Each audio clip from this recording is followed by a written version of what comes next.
খুবই ভালো লাগছে, অভূতপূর্ব সাড়া পাচ্ছি, সকলের অনেক ভালোবাসা পাচ্ছি, একেবারেই আপন করে নিচ্ছেন, মন খুলে কথা বলছেন, সমস্যাগুলোর কথা বলছেন, প্রত্যাশার কথা বলছেন এবং যেখানেই যাচ্ছি আসলে সবাই খুব আপন করে কাছে টেনে নিচ্ছেন, কেউ বুকে জড়িয়ে নিচ্ছেন, ফুল দিয়ে যাচ্ছেন, অনেক ধরনের প্রত্যাশার কথা বলছেন, স্বপ্নের কথা বলছেন, সমস্যাগুলোর কথা একেবারেই মন খুলে বলছেন।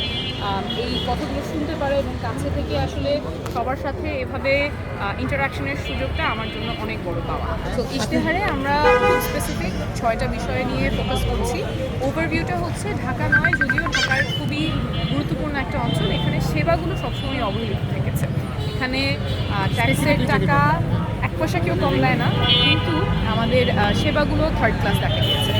তো আমাদের যে সেবাগুলো পাওয়ার কথা, যেমন গ্যাস পাওয়ার কথা, রাস্তা, জলাবদ্ধতা, মশার উপযোগ, এই জায়গাগুলোতে সবসময় অবহেলিত থেকেছে।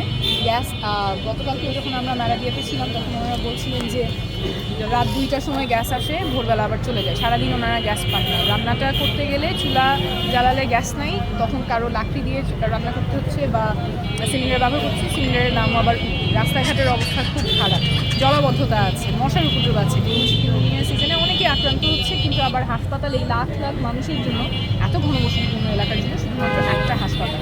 আমাদের ইশতেহারে এই সেবাগুলো, রাস্তা, তারপরে গ্যাস, জলাবদ্ধতা, মশা, এগুলো নিয়ে খুব সুনির্দিষ্ট পরিকল্পনা আছে। শিক্ষা নিয়ে আছে, স্বাস্থ্য নিয়ে আছে, জীবিকা এবং অর্থনীতি নিয়ে আছে, নিরাপত্তা এবং মাদক একটা খুব বড় সমস্যা আমাদের এলাকার, সেই মাদককে কীভাবে আমরা ব্যাটল করবো সেটা নিয়ে পরিকল্পনা আছে, এমপির জবাবদিহিতা নিয়ে পরিকল্পনা আছে। কারণ একটা কথা আমরা বারবার শুনতে পাই যে বলছেন যে রাজনীতিবিদরা তো আসে, নির্বাচনের আগে আসে, তারপরে যে সমস্যা, এই গ্যাসের সমস্যা, রাস্তার সমস্যা, জলাবদ্ধতার সমস্যা, সেগুলো বছরের পর বছর ধরে একই আছে। তারা কিন্তু বিশ্বাস করে জনপ্রতিনিধি প্রতিবারই সংসদে পাঠিয়েছেন, কিন্তু তাদের সমস্যাগুলোর সময় পাশে পাঠিয়ে। সেই ব্যাপারেও যেহেতু আমি পেশাদার রাজনীতিবিদ না, একেবারেই ঘরের মেয়ে, কী করে আমরা জবাবদিহিতা নিশ্চিত করবো, কোনো ভাই ধরতে হবে না, কারো মাধ্যমে আসতে হবে না, আমাদের এলাকায় স্থায়ী অফিস থাকবে এবং যে কেউ সমস্যার কথাটা বলতে পারবে, জিনিসটা ফাইলে চাপা করে থাকবে না, ডিজিটাল ড্যাশবোর্ডের মাধ্যমে আমরাই জানিয়ে নেব যে কোন পর্যায়ে আছে। শিক্ষা নিয়ে আমাদের সুনির্দিষ্ট পরিকল্পনা আছে। এখানেও ধরেন আমাদের যারা গার্জিয়ানরা আছেন তাদের সাথে অনেক কথা হচ্ছে, ওনারা বলছিলেন যে শিক্ষার মানটা আসলে বাড়ানো দরকার, শিক্ষার মানের দিকে খেয়াল করা দরকার।